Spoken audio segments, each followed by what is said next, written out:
अगर आप चाहते हैं ना कि कार्बोहाइड्रेट का कॉन्सेप्ट आपको यूं समझ में हो, आपको जस्ट क्या करना है, कार्बोहाइड्रेट की डेफिनेशन को अच्छे से समझ लेना है। तो कार्बोहाइड्रेट की डेफिनेशन समझे बगैर आप कार्बोहाइड्रेट को समझ नहीं सकते।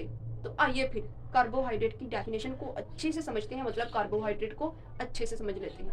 ठीक है बिटवा, तो देखिए डेफिनेशन, ठीक है, कि carbohydrate are the poly hydroxy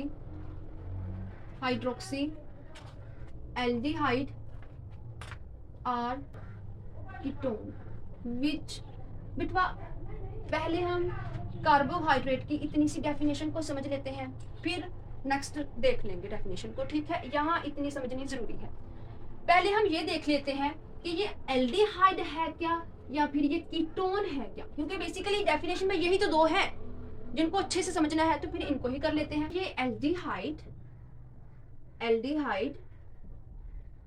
और कीटोन है क्या, पहले ये देख लेते हैं। ठीक है, एल्डिहाइड और कीटोन ये दोनों ही, पहली बात, फंक्शनल ग्रुप है। ठीक है, एल्डिहाइड दिखते कैसे हैं, देखिए, कार्बन डबल बॉन्ड ऑक्सीजन, इसे हम कहते हैं कार्बोनिल ग्रुप।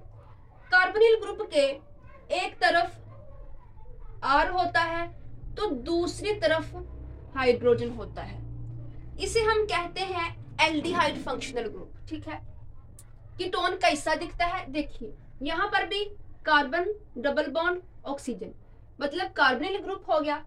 कार्बोनिल ग्रुप के एक तरफ R होगा तो दूसरी तरफ भी R होगा, और R का मतलब होता है कार्बन की चेन। R का मतलब होता है कार्बन की चेन, R का मतलब होता है कार्बन की चेन। तो जहां जहां आपको R नजर आ रहे हैं वहां आपने कार्बन अटैच करते जाने हैं, कार्बन की चेन बनती जाएगी जैसे जैसे आप कार्बन को अटैच करते जाएंगे।